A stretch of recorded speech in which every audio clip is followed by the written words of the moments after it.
जो बीत चुका है वो सच में बीता नहीं।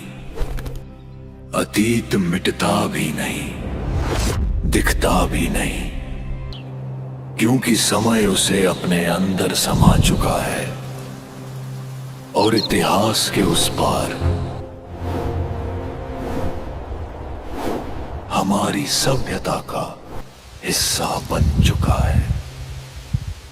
ये घटना एक ऐसी महापरीक्षा की घड़ी थी जब 64 लाख श्रद्धालु धर्म और कर्म का फैसला करने के लिए अपने ही रहनुमा के विमुख खड़े हो गए थे काशी में। ये इम्तिहान था उन्हीं शिष्यों का जो कल तक उस गुरु को भगवान कहते थे। भीड़ में दिल्ली के बादशाह से लेकर आम नागरिक तक सब शामिल थे। जब तक चमत्कार थे वो पूजनीय थे, किंतु जब कसौटी का वक्त आया तो काजी, पंडित, राजा और प्रजा सब एक होकर उस सत्य के विमुख हो गए। परमात्मा के उन हाथों में हथकड़ियां डाली गईं जो संपूर्ण सृष्टि के संचालक थे। 8 पहर तक तोपें गरजती रहीं, मारने के प्रयास होते रहे। उस अविनाशी को मिटाने के लिए मृत्यु ने अपना पूरा जोर लगा दिया। सत्य बहुरंगी होता है, मिथ्या 1000 करवटें लेती है। जब तक कष्ट दूर होते रहे तब तक आस्था निश्चिंत बनी रही, और जिस क्षण इम्तिहान की घड़ी आई उनका विश्वास लोकलाज और संदेह के बीच डगमगा गया।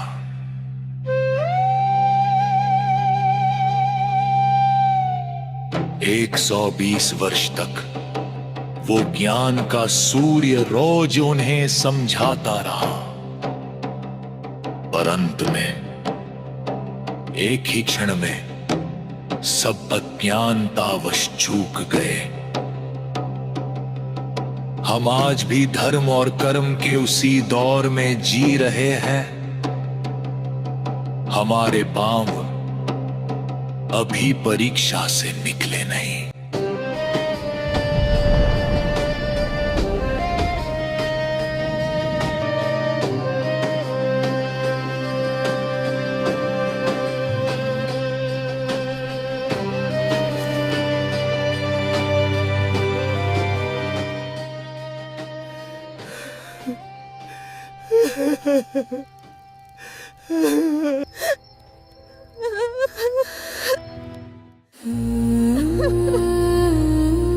हे ईश्वर, सुबह सुबह इस बांझ का मुख देख लिया। हमारा तो दिन ही खराब हो गया।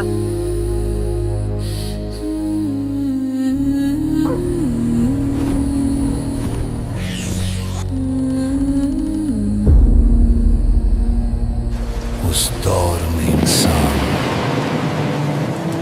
शरीर से भी बीमार था और आत्मा से भी। चारों तरफ पाखंड का पहरा था और दुखों का अंत कहीं नहीं दिख रहा था।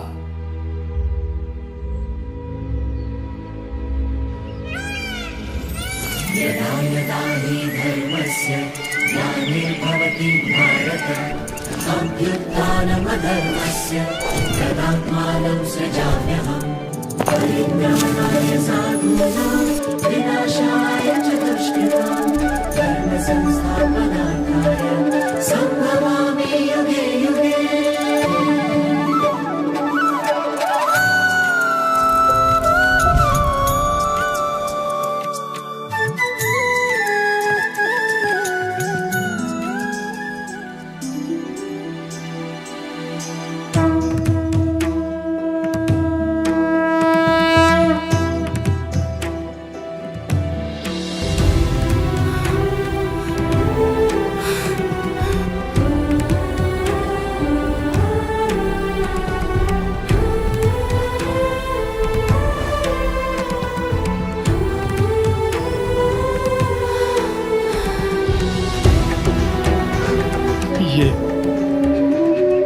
ये क्या हुआ?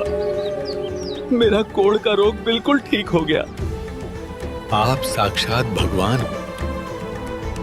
आप तो खुदा उतरे हो।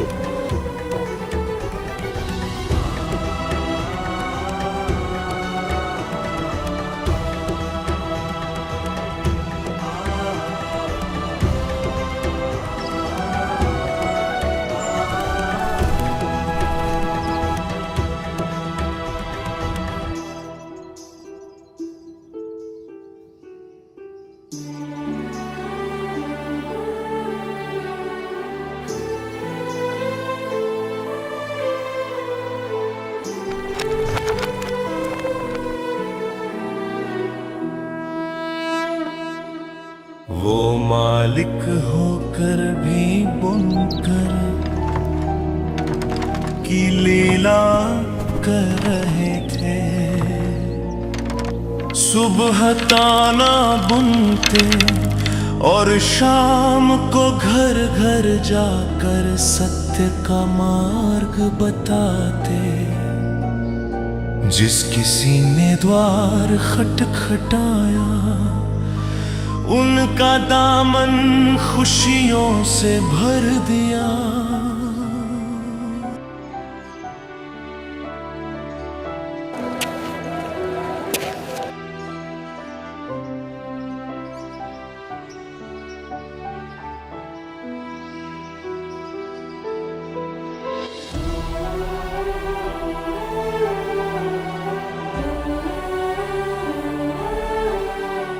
अरे भाई, अपने गुरुजी तो साक्षात भगवान हैं। मैं बिल्कुल निर्धन था, दाने दाने को तरसता था। आज घर में बरकत ही बरकत है। बिल्कुल हक बात है भाई, खुदा की कसम। मेरे बच्चे की बीमारी हकीमों के बस की नहीं थी, पर परमात्मा के एक लफ्ज ने उसे खड़ा कर दिया। वो तो मुर्दों में जान डाल देते हैं। सुना है सिकंदर लोधी का वो रोग भी गुरुजी ने ही ठीक किया, जीवन दान दिया। साक्षात मालिक आए हैं इस संसार में।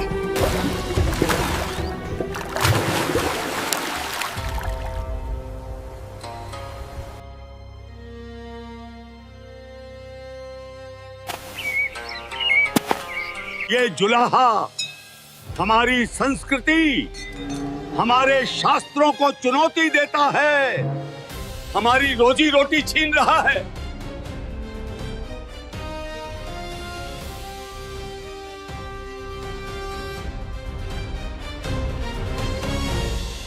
इसकी शोहरत का तूफान रोकना होगा, वरना लोग हमें पूछना बंद कर देंगे।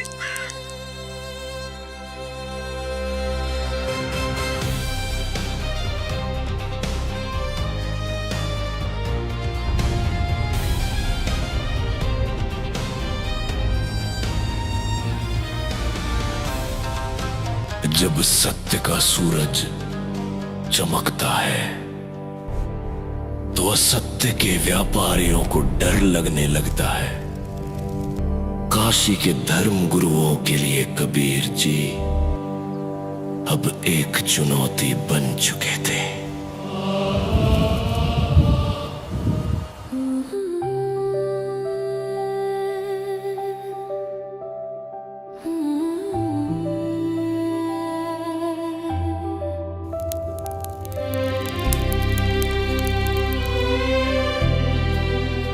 सद्गुरु कबीर भगवान की जय। बंदी छोड़ की जय।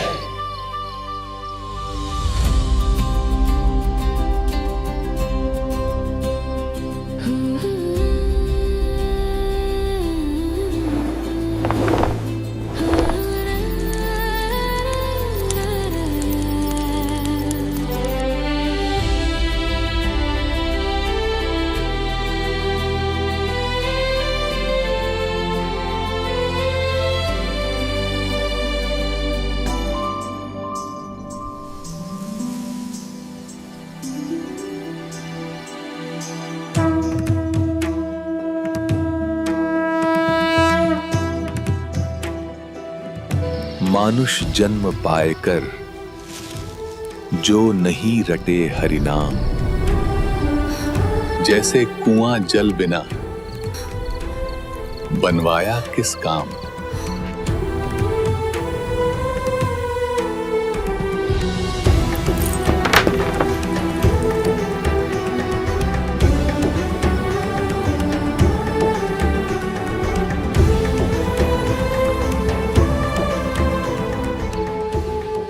मानव का जीवन बड़े पुण्यों से प्राप्त होता है। जो मनुष्य चोरी, डकैती और वैश्यागमन करते हैं वे परमात्मा के अपराधी हैं।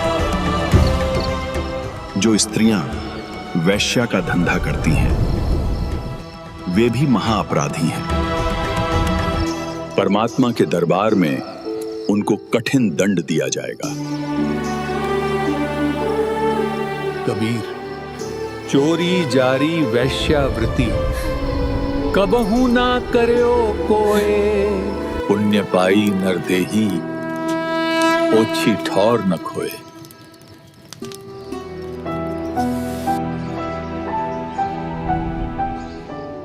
मैंने तो सारी उम्र जुल्म ही जुल्म कर लिए, अब मेरा क्या होगा? मैंने तो जीवन खराब कर लिया, ये अनमोल जीवन। कितनी कीमत बताई इस संत ने।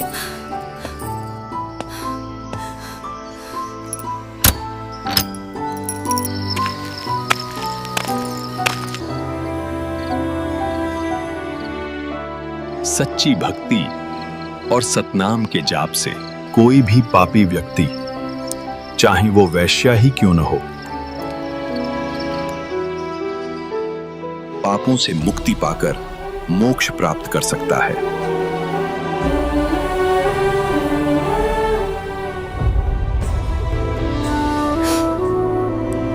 जो नाम दीक्षा लेना चाहते हैं आगे आए।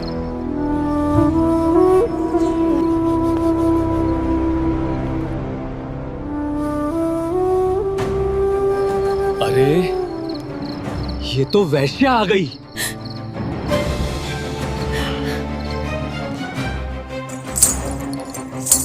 तू भाग जा, यहां से निकल जा। तू बदनाम औरत है। क्या बात है बच्चों? गुरुजी, ये बहुत निकम्मी लड़की है, बदनाम औरत है। गुरुदेव, ये यहां आ गई तो पता नहीं दुनिया हमें क्या क्या कहेगी।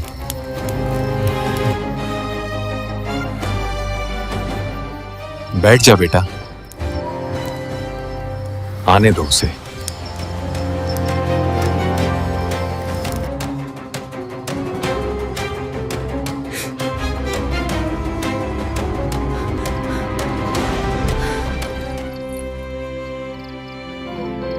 हाँ बेटी, क्या कहना चाहती हैं?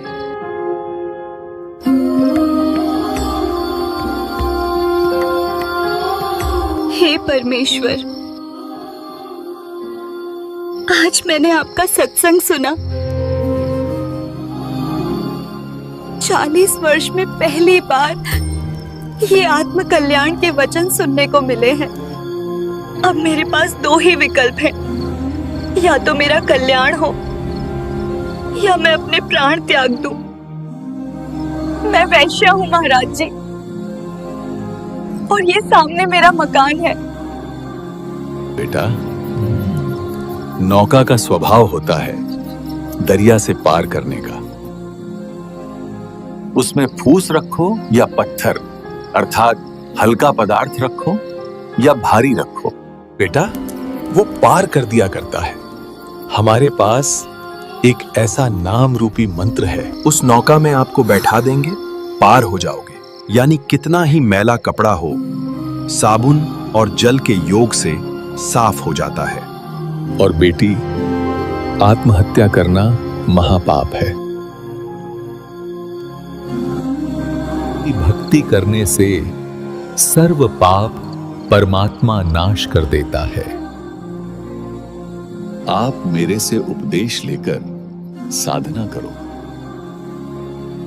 और भविष्य में पापों से बचकर रहना। गुरुदेव, आज से आपकी ये बेटी मर जाएगी पर गलत काम नहीं करेगी। मुझे अपनी शरण में ले लीजिए। ईश्वर भक्ति की चाह हर इंसान में किसी न किसी रूप में विद्यमान होती ही है, क्योंकि इस संसार में मौजूद हर आत्मा उस परमात्मा की विशेष आत्मा है, चाहे वो भूलवश कैसे भी कर्मों के दलदल में फंसी हो। ठीक इसी तरह जैसे ही वैश्या के नाम से मशहूर इस लड़की के कानों में परमात्मा कबीर जी के अमृतमयी वचन पड़े उसी शुभ दिन उसकी जिंदगी की राह पूरी तरह बदल गई।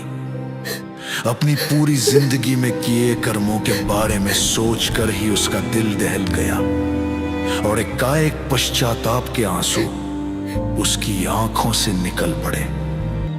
एक ही झटके में उसकी पूरी दुनिया बदल गई, जिंदगी जीने के मायने बदल गए।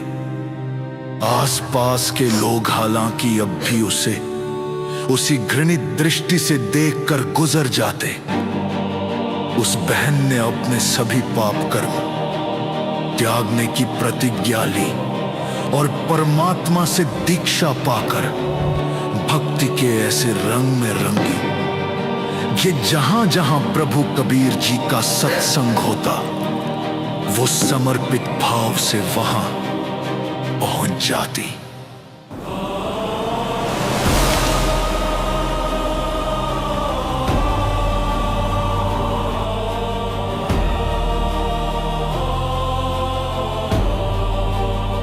हे भगवान, इस पाप की संपत्ति का क्या करूं? बेटी, इस नरक के धन को दान कर दें।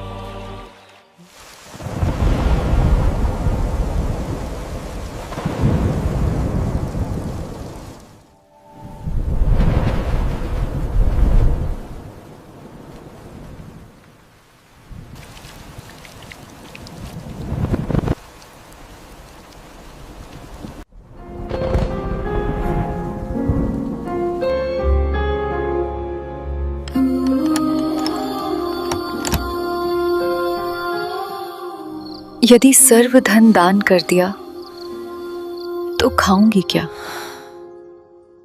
कोई कार्य और है नहीं, जीवन कैसे चलेगा?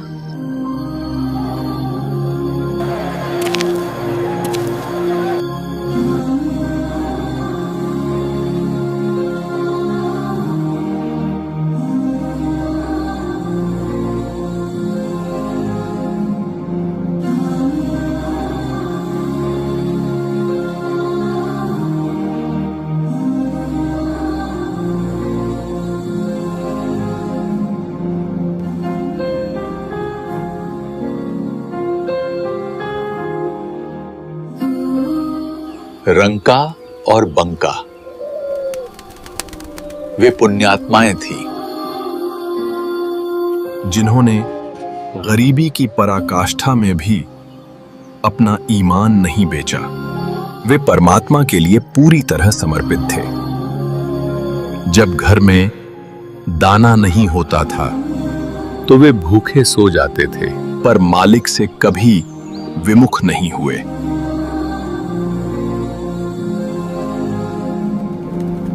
और जब समर्पण की बारी आई तब भी परमात्मा के ज्ञान पर अड़िग रहे।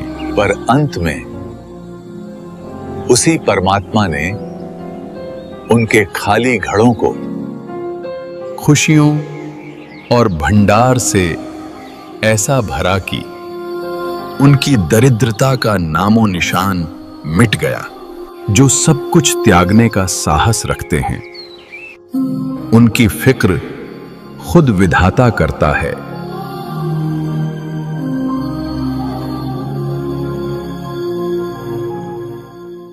उपरोक्त कथा प्रसंग सुनकर भक्तमती चंपाकली के मन का भय समाप्त हो गया और उसने सर्व संपत्ति तथा धन परमात्मा कबीर गुरु जी को समर्पित कर दिया।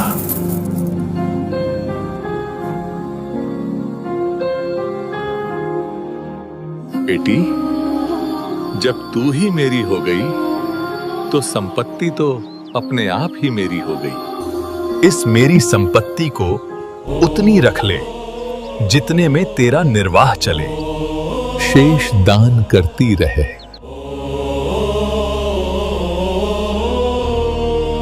भक्तमती चंपाकली ने वैसा ही किया, मकान रख लिया और अधिकतर रुपए गुरु जी की आज्ञानुसार भोजन भंडारे में दान कर दिए।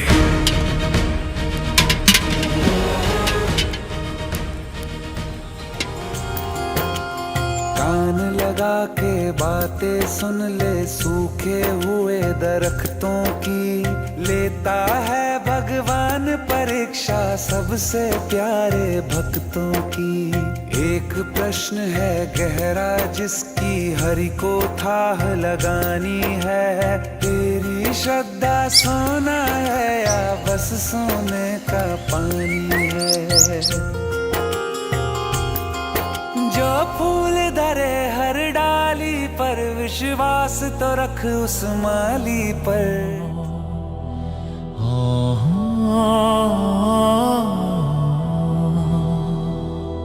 भक्ति के इसी पावन प्रवाह में कुछ ऐसे विवेकहीन प्राणी भी थे जिनकी आंखों पर अज्ञान का पर्दा पड़ा था। वे चंपाकली की वर्तमान श्रद्धा को नहीं बल्कि उसके अतीत के कलंक को देख रहे थे।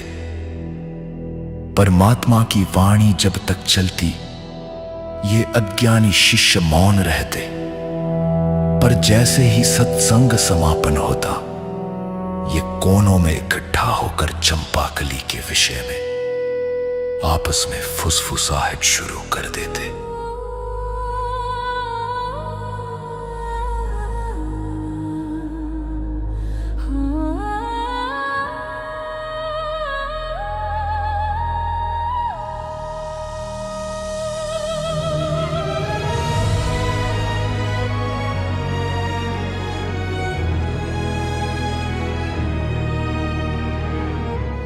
भाई, बात अच्छी नहीं। अपने सत्संग में वैश्या आती है। और भाई, आसपास के नगर निवासी भी कहते हैं हम अपनी बहन बेटियों को यहां नहीं आने देंगे। और कहते हैं तुम तो बदनाम औरतों को रखते हो, वहां तो गंदी औरतें जाती हैं।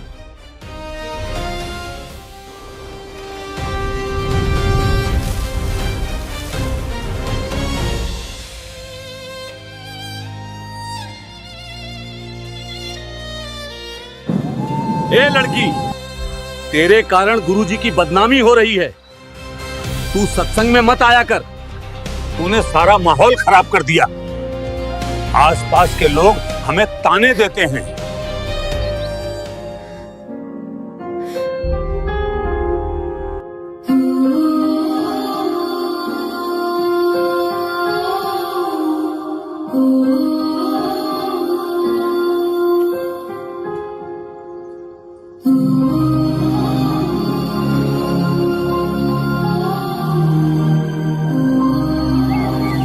हे गुरुदेव,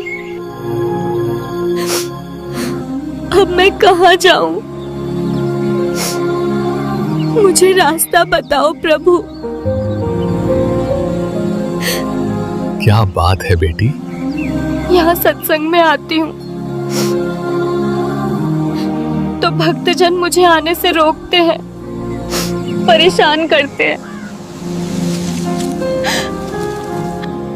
आप सत्संग में प्रतिदिन आया करो।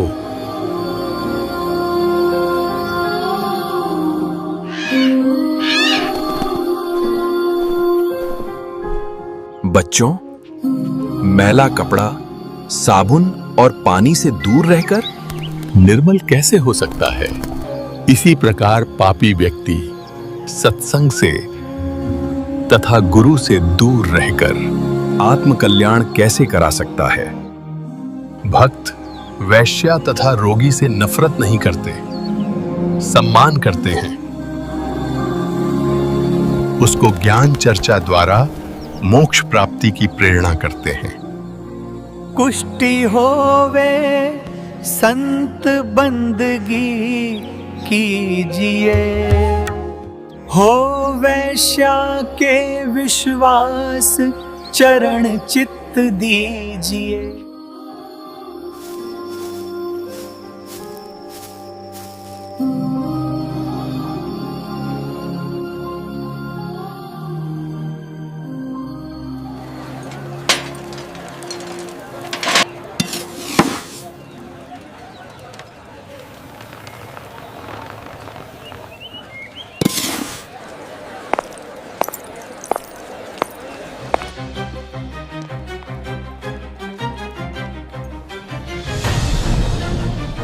तेरे कारण गुरुजी काशी में बदनाम हो गए हैं।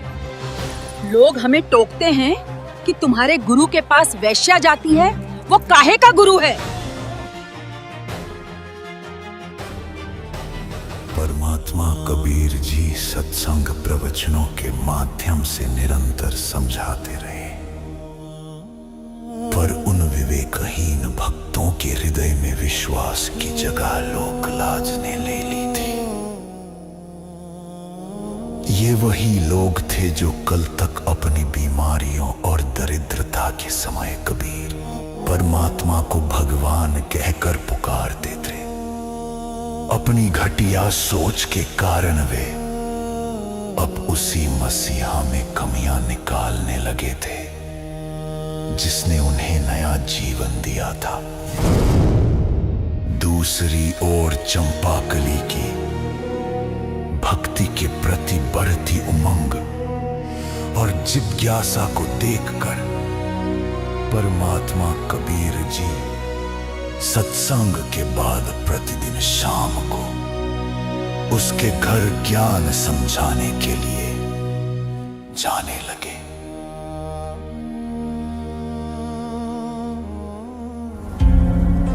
बेटा, ये भगवान का मार्ग है। दुनिया कुछ भी कहे, अपना भक्ति कर। भाई, महाराज जी का तो बुढ़ापे में दिमाग खराब हो गया। अब तो वैश्या के घर जाने लगे हैं। ये तो बहुत गलत हो गया।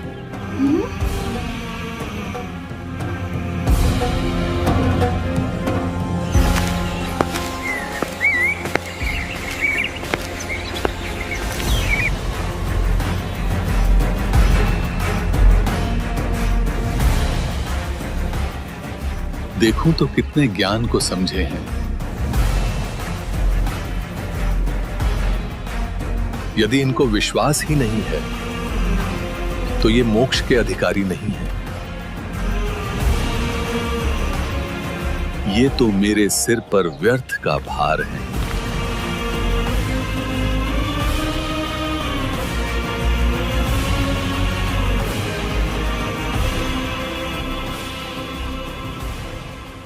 रविदास जी, एक हाथी किराए पर ले आओ और उसे एक दिन का किराया दे देना। कह देना कि हम स्वयं हाँक लेंगे। आप खुद ही पीलवान बन जाना।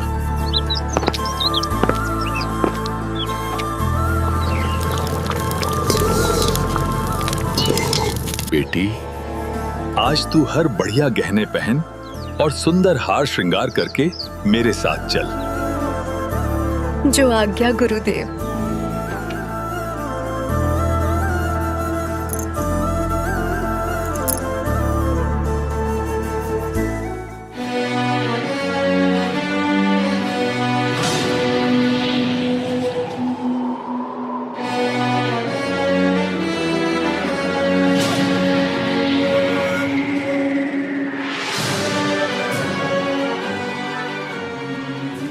गणका के संग चले शीशी भरी शराब, गरीबदास पुष्पोरी में दुर्लभ खराब, तारी बाजीपुरी में भ्रष्ट जुड़ाबी नीच, गरीबदास गणका सजी दो संतों के बीच, गावत बैन बिलास पद गंगाधर पीवंत, गरीबदास विवल वे मतवाले भूवंत, बड़वा बड़वा सब कहें कोई न जाने खोज, दास गरीब कबीर करम बट सिर का बोझ, देखो गण का संग लई तेते कौन छकीस, गरीबदास इस चुड़दी का दर्शन आन हदीस।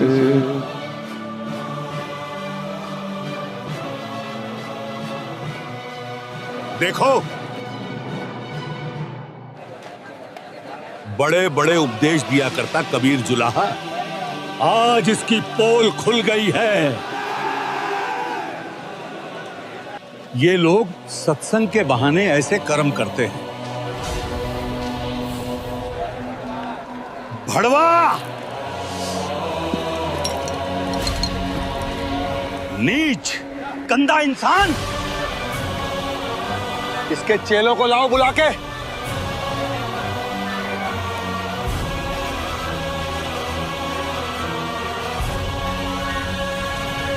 देखो तुम्हारे परमात्मा की करतूत।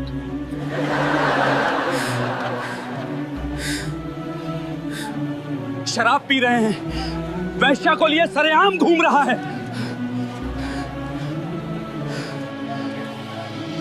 तुम इसे भगवान माना करते थे।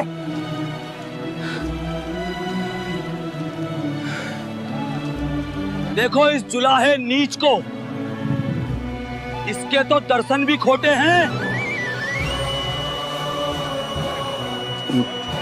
मैं तो वैसे ही जाया करता कभी कभी। मुझे तो मेरा पड़ोसी ले गया था। ये मेरा गुरु नहीं है।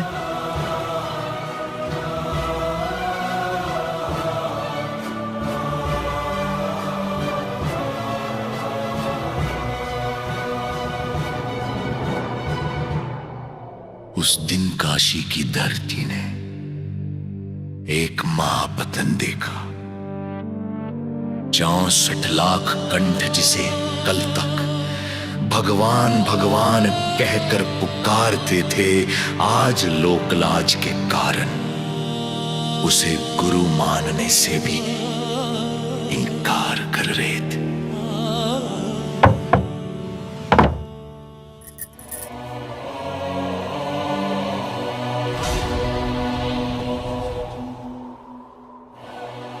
देखो देखो कबीर, नीच जुलाहा वैश्या को साथ लेकर शराब के नशे में मतवाला होकर घूम रहा है।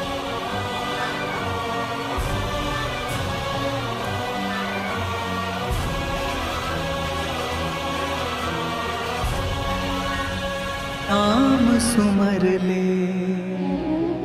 सुकर्म कर ले।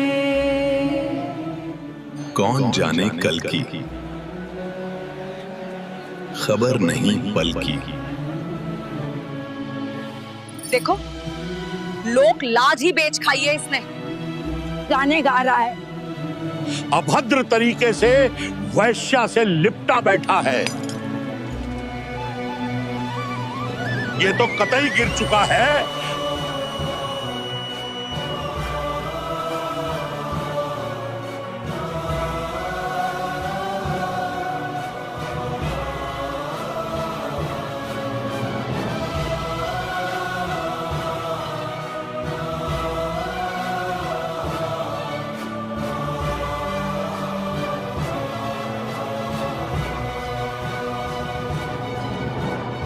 नकली धर्म गुरु जो कल तक कबीर जी की महिमा से जल रहे थे, आज उन्हें पंख लग गए थे।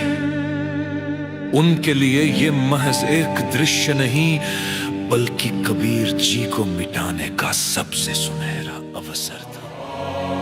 अब मरेगा ये, अब मारेंगे इसे। राजा इसको फांसी देगा। इसकी हस्ती आज खाक में मिल जाएगी।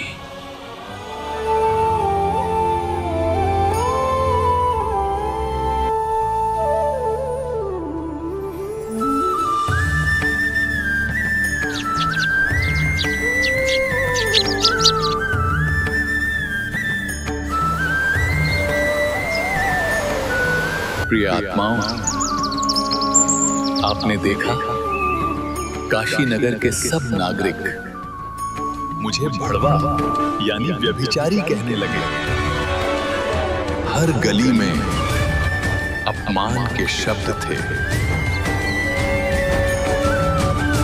हर मोड़ पर निंदा की धूल उड़ रही थी। परंतु इस राज को कोई नहीं समझ पा रहा था कि मैं सद्गुरु रूप में जिन 64 लाख शिष्यों को दीक्षा दे चुका था,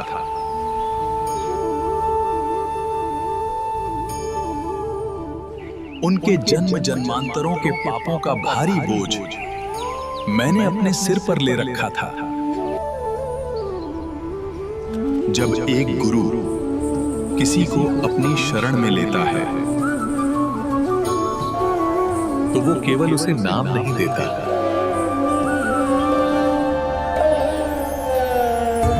बल्कि उसके कर्मों का सारा भार भी अपने कंधों पर उठा लेता है।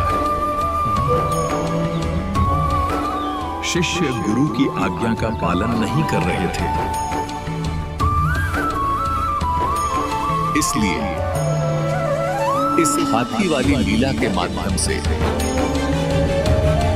मैं उस व्यर्थ के भार से मुक्त हो रहा था।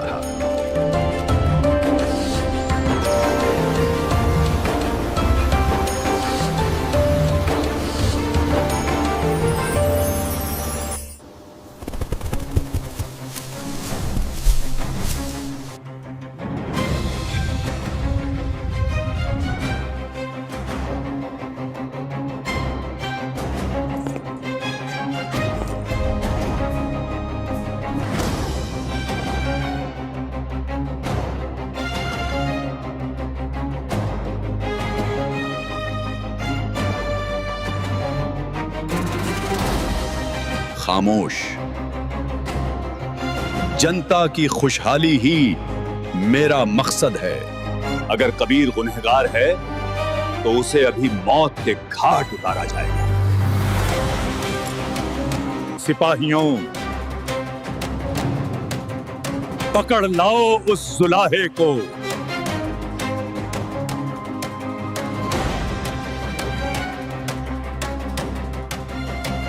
इन निर्दोषों का कोई दोष नहीं है। जो किया है मैंने किया है, मुझे ले चलो।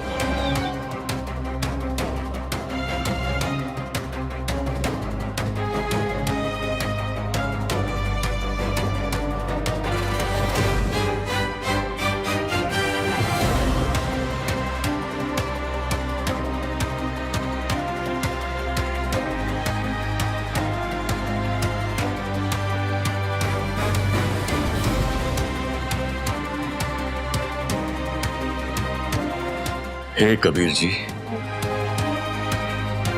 आप इतने नेक विचारों वाले थे। ये क्या कर बैठे आप? आपने वैश्या को साथ लिया?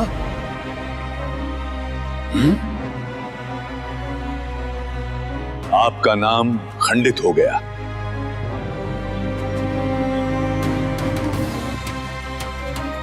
आपने भक्ति का नाश कर लिया।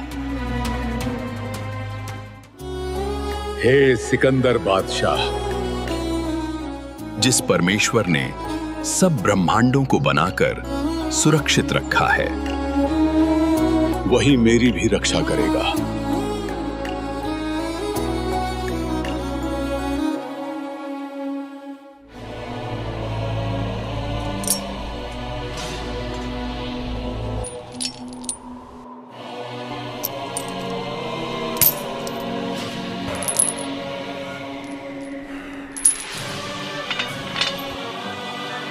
सिपाहियों, इसे तुरंत पकड़कर गंगा में डुबोकर खत्म कर दिया जाए।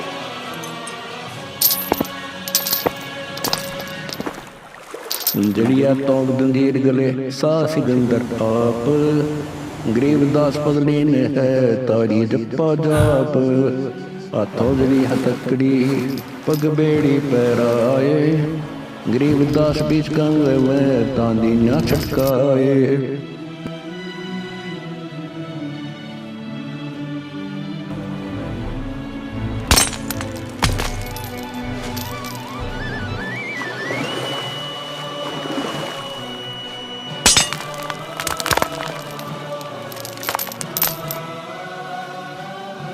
जड़ गए तो तजीरे सब लगे किनारे आए गरीबदास देखे खलक सो का जी बादशाह है।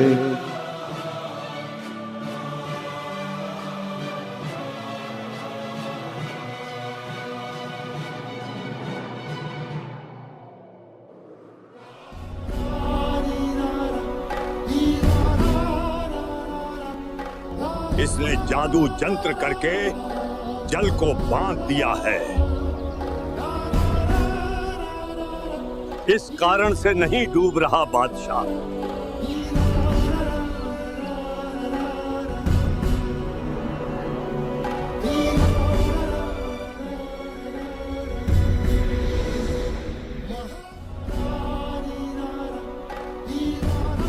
इसके गले में पत्थर की भारी वजन वाली शिला बांधकर दरिया के मध्य डाला जाए, ये तब डूबेगा बादशाह।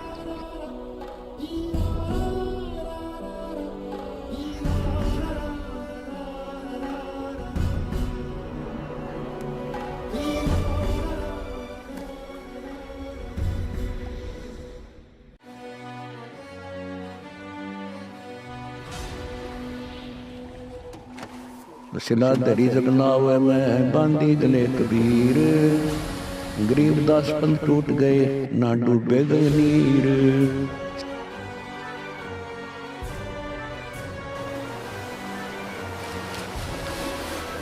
शिला चली सा और को देखत का सीखाल दास गरीब कबीर का आसन अदर हमाल।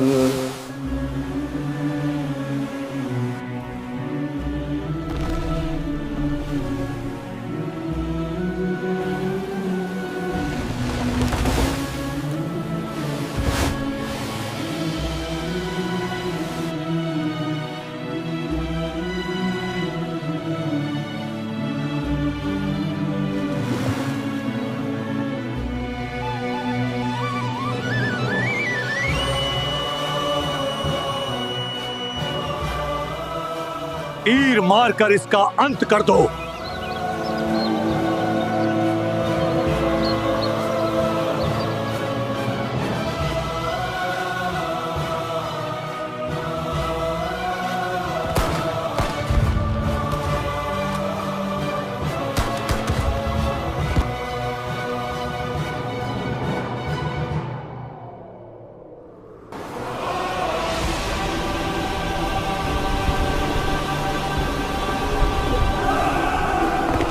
बादशाह तोप मंगवाइए।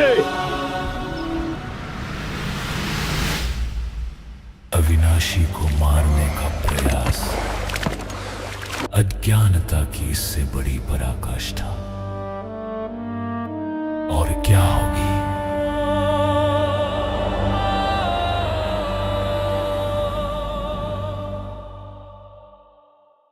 जुल्म हुआ डूबे नहीं शस्त्र लगे न बाण गरीबदास अब क्या कीजिए कैसे लीजिए प्राण। लगी समाधि अगाध में बिचरे काशी गंग गरीबदास किलो में सर छूए सन गंग तरंग। चार पैर गोले बगे दमी मृत मैदान गरीबदास पोकर सूके रहे कबीर अमान। अपनी करनी सब करी थके दोनों दीन दास गरीब कबीर जी बैठ गए जमीन। डूबा डूबा सब कहें हो गया गारत गोरे गरीबदास कबले धनी तुम आगे क्या जोर, आनंद मंगल होत है बटे बधाई भेग। गरीबदास उस दुलाहे पर अब फिर गई रेती रेग, कश्ती घोड़े चढ़त है पान मिठाई चीर। गरीबदास का से खुश बूढ़े गंग कबीर, जाओ घर दास के हिलकारे हजूर। गरीबदास खुशियां को कईयों नहीं कसूर। अभी पूछेंगे जाकर कहाँ है तेरा भगवान रविदास।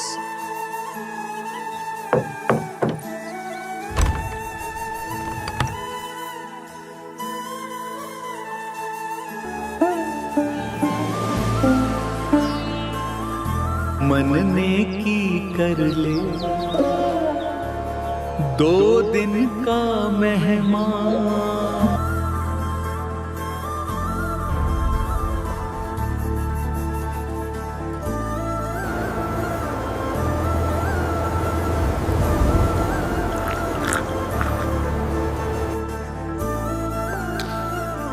बादशाह, वो कबीर रविदास के घर बैठा है।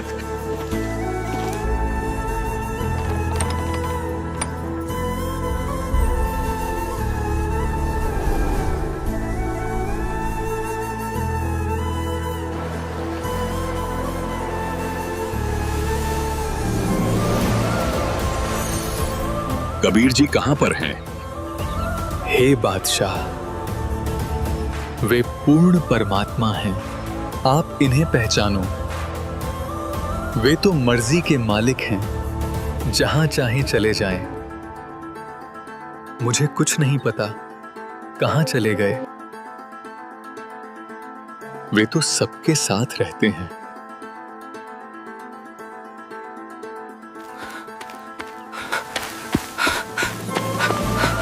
कबीर जी तो गंगा में बैठे भक्ति कर रहे हैं।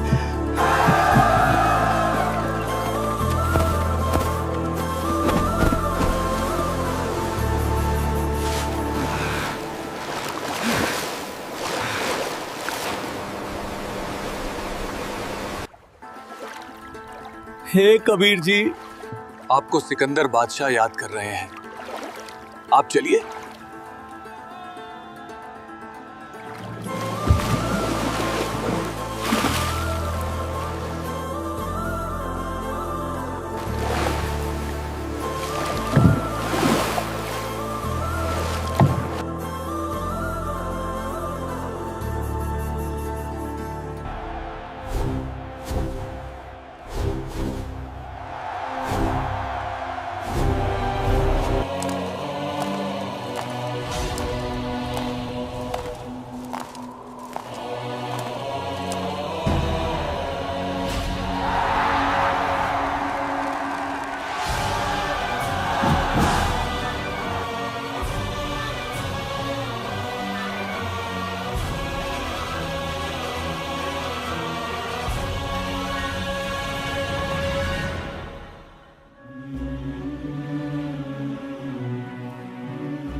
कुचल दो, कुचल दो, सजा दो इसे। हाथी को आगे बढ़ाओ। पुन्नी हाथी मस्त है पग बांधे जंजीर, गरीबदास तांडारिया मुसलमान कबीर। सिंह रूप साहेब बागे उड़ते फील, गरीबदास ने समझती या दुनिया खलील, बने केरी सिंह जित चवर शिखर आसमान, गरीबदास हस्ते लख्या दिखे नहीं जहान, कुटे शीश भाव तम अंको सिर गरगाप, गरीबदास उठा भागे तारी लीजे थाप, बाले को मारिए चरखी छूटे लाख, गरीबदास ने निकट जाए किरकी देव लाख, जैसी भक्ति कबीर की ऐसी करे न कोए, गरीबदास कुंदर तके उल्टे भागे रोए, धूम गवा मुंडी धुन सन समझ एक, गरीबदास देख नहीं आगे खड़ा अलेख, पीलवान देखा तब खड़ा केरी सिंह, गरीबदास आए ता धर्मौला गौरंग, उतरे मौला कबीर अरस्त भाव भक्ति के हेत, गरीबदास तपसा लखे कबीर पुरस्तन सेत, लीला की कबीर ने दो रूप मरे दी से, दास गरीब कबीर के पास खड़े दिखे जगदीश, जम्बाइया अंगड़ाइया ने कबीर लंबे भय दयाल, गरीबदासा सिकंदर को मानो दर्शा काल,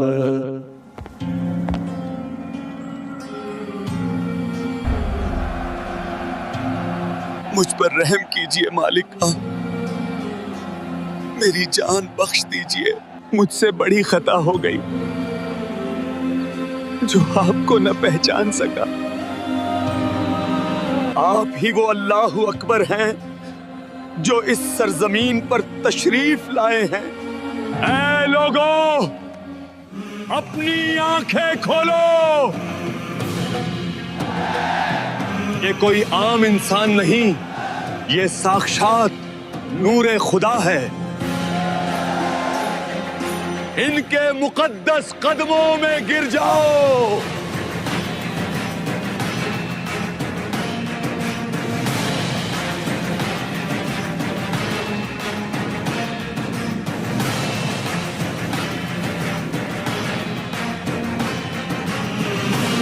इस जुलाहे ने मंत्र पढ़कर हाथी को खौफजदा कर दिया। हम यहाँ एक पल नहीं रुकेंगे।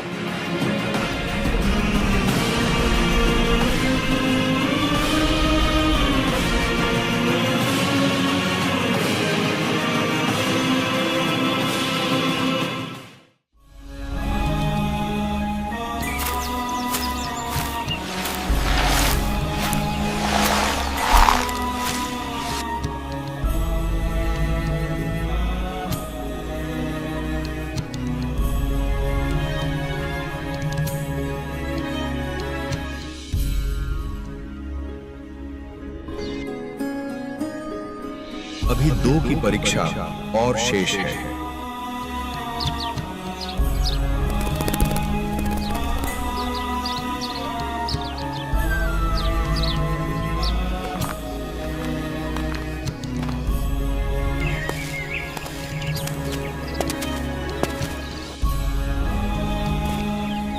भाई, गलत कर दिया गुरुजी ने तो।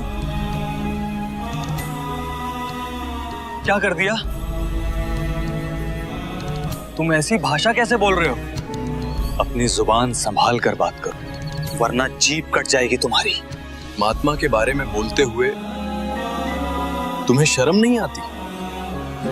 अरे भाई, अगर तुम अपनी आंखों देख लेते तो तुम्हें यकीन होता। विश्वास नहीं है तो आज शाम खुद देख लेना।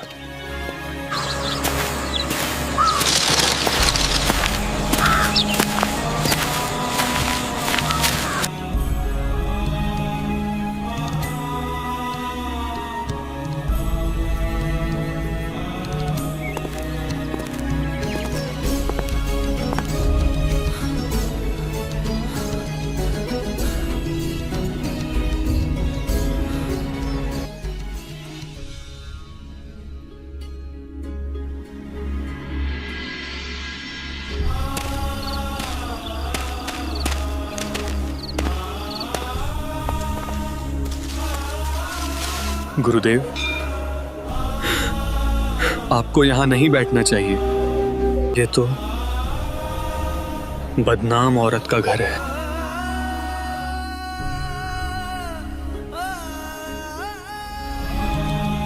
ऊंच नीच में हम रहे और ये हाड़ चाम की देह। अर्जुन सर्जुन समझियो, तुम करियो शब्द स्नेह। मुझे तो इस लड़की में और तुम्हारे शरीर में एक जैसा गोबर और गंध दिख रहा है। दोष तुम्हारे भीतर है, इसलिए तुम्हें बाहर दिख रहा है। कितनी बार समझाया था कि इन बकवादों में मत पड़ो, केवल भक्ति पर ध्यान रखो, पर तुम फिर चूक गए। जब तक तुम्हारे दुख दूर होते रहे तब तो मैं अल्लाह का अवतार था, और आज मैं घटिया इंसान हो गया। तुम मुझे अपनी ओछी नजर से देख रहे हो। भाग जाओ यहां से और सुन लो, अब तुम्हारा इस शरीर से मोक्ष नहीं होगा। किथे गया तू साईया, किथे गया तू साईया, सुन ले हाल दुहाइया, किथे गया तू साईया, किथे गया तू साईया, किथे गया तू साईया, सुन ले हाल दुहाइया। हमसे भारी भूल हो गई भगवान, अब हमारा मोक्ष कैसे होगा? अब हमें कहां स्थान मिलेगा हमारा? बच्चों, तुम्हारे मन में दोष आ गया है, इसलिए इस शरीर से अब कल्याण संभव नहीं।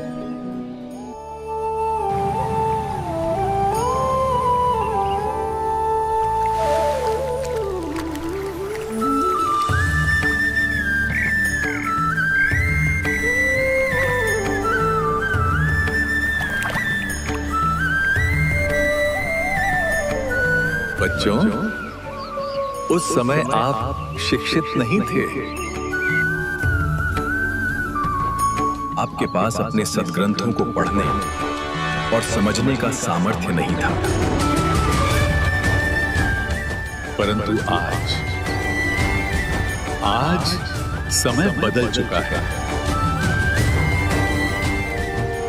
आज आप शिक्षित हैं। परमपिता परमेश्वर की दया से अब आपके हाथों में आपके पवित्र सद्ग्रंथ हैं, जिन्हें आप स्वयं पढ़ सकते हैं। वर्तमान में मैं फिर से एक नया रूप लेकर आया हूं। अब मत चूकना।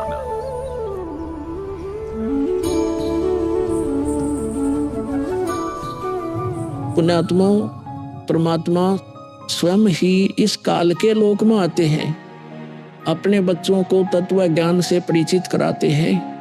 दास के अंदर उसी पूर्ण परमात्मा कबीर साहिब जी की शक्ति काम कर रही है।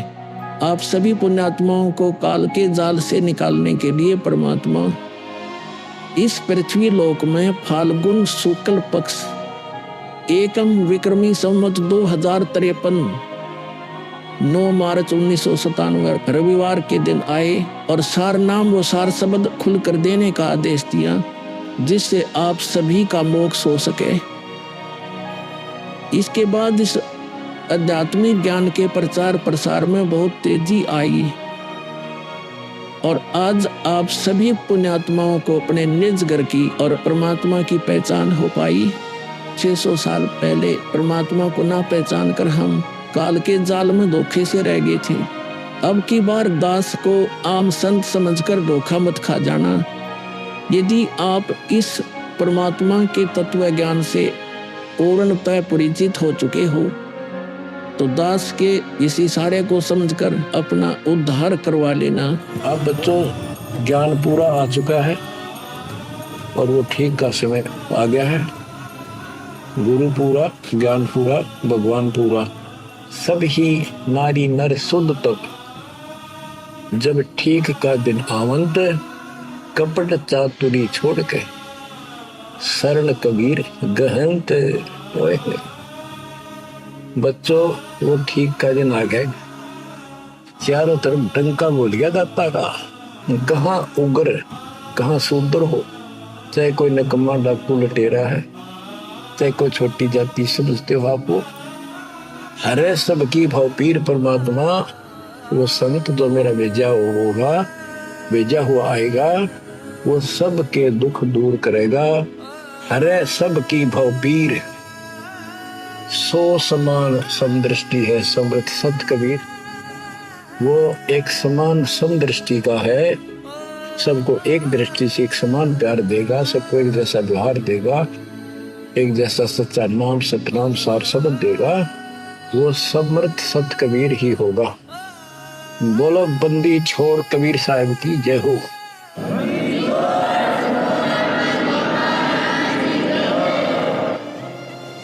आपके मोक्ष के लिए परमात्मा ने कसर नहीं छोड़ रखी।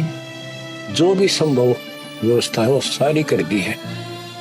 बच्चों तुम भी दया करियो, रहम करियो परम पिता पे। बच्चों आने वाली पीढ़ियां आपको भी याद करा करेंगी, वो तो चांद सूरज रहेंगे, आपका नाम रहेगा कि हमारे कौन माता पिता, कौन दादा परदादा दादी इसे अमृत ज्ञान को हमारे पूर्व में लाए थे। आने वाली पीढ़ियों के उद्धार के लिए तुम जिम्मेवार हो, कुर्बान हो जाओ। पहचान लो उस परम पिता को और पहचान लो अपने गुरुदेव को। परमात्मा आपको मोक्ष दे, आपको सद्बुद्धि देकर रखे, आपको भगवान की याद बनी रहे, सतलों की याद रहे, काल का कष्ट भी याद रहे, यहाँ भी सुखी रहो, सतलोक में सदा सुखी हो जाए। ये दास का आशीर्वाद है। सत साहिब। ये अनमोल ज्ञान जगत गुरु तत्वदर्शी संत रामपाल जी महाराज जी के सत्संगों का अंश मात्र है। आप संत रामपाल जी महाराज जी के मंगल प्रवचन संत रामपाल जी महाराज एप्लीकेशन पर भी सुन सकते हैं तथा उनके द्वारा लिखी पुस्तकें भी डाउनलोड कर सकते हैं।